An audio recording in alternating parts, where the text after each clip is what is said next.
most important thing I learned at the academy is the concept of teamwork. You have to work together. You rely on each other to accomplish your mission. And so regardless of your background, where you came from, your age, your gender, any of that, none of that really matters because we're all the color blue and we have to work together. So the concept of teamwork is the most important thing I learned at the academy. The most challenging part of the academy would have to be the weekly exams. Even after 5 years of college experience, I still found the exams to be extremely challenging. No me mire. No me mire. No se mueva. No se mueva. Being a part-time teacher teaching Spanish, I felt it was fulfilling for myself knowing that I was able to help out my fellow recruits to ensure that they have no trouble out on the streets with the Spanish they have. Estado. Under arrest. You're under arrest. I believe physical training starts with the mindset. If you're strong in your mind, your body's going to follow right through with what you have. How to overcome and just never quit, never stay down, just keep going. 60s, 70s, 80s. Physical training, oh man, that was crazy. I thought my instructor was trying to kill me. He had me climb a rope, flip tires. They're very intense. The physical training here is very good. I remember times where we'd go 2 straight hours doing physical training.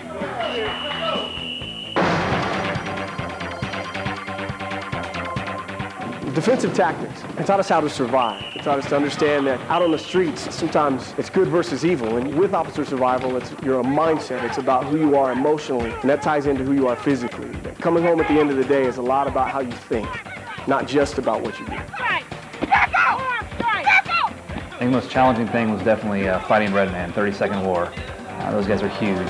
The biggest, most skilled officers in ground fighting, they volunteer to come out here, and they are suspects, and we have to take them down, and just to see if we're ready to actually get in a fight. It really is a good experience, but man, 30 seconds can feel like an hour real quickly.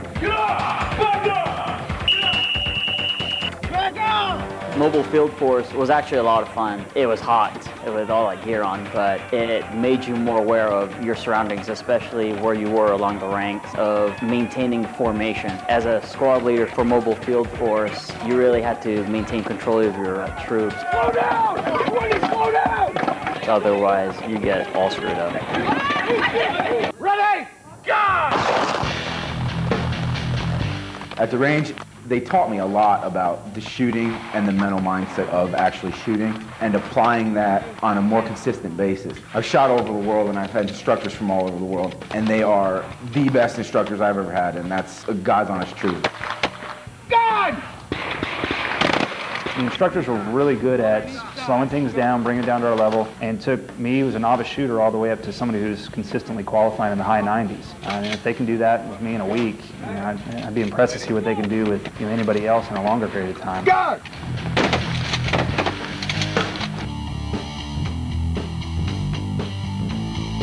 Where else can you drive around and get actually paid to go really, really fast and almost spin cars out? It's amazing when you actually get to chase after real cars and the car's actually in front of you and you see that car in front of you and the adrenaline kicks in and it just gets amazing. Bravo 300 en route. It allowed us to get out of the classroom and into vehicles and see what it's really like to be a police officer. Probably the most important thing we learned during PVOC was in slow and out fast, hitting those apexes and getting to the location as quickly and safely as possible.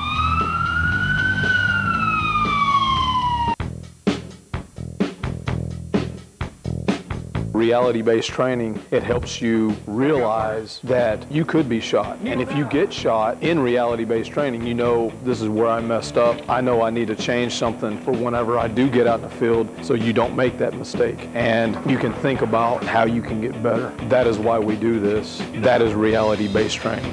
Hands up! Drop your weapon!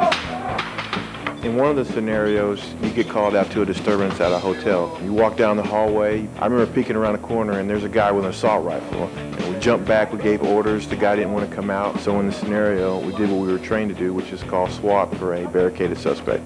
Open the door, don't please! Training with the canine was a lot of fun. It's incredible how fast you can clear a building with that canine. It was awesome because as soon as he hit that front door, it was all business. Attention to the buildings, Dallas Police, you're under arrest. You don't come out now, release a trained police dog, you may be bitten.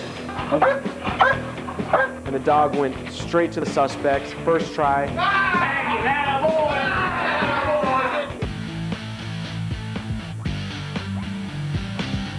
The situation simulation seems very real. It's the best way to do it, just for the simple fact that it's challenging because you really don't know what you have until you get in there. And that's when you really got to put your training behind you, your safety, your weapon safety, and your ability to talk to somebody to try to get them out. Stop! Get on the ground right now! On the ground! Situation simulation gives us the opportunity as recruits to take everything we've learned throughout the academy and put it together for a final product at the end. Drawing your own conclusions on the call, making arrests if need be, and then doing all the final paperwork at the end. It really gives you a good taste of what it's like to be an officer. Stop! Stop where you are! Walk towards me!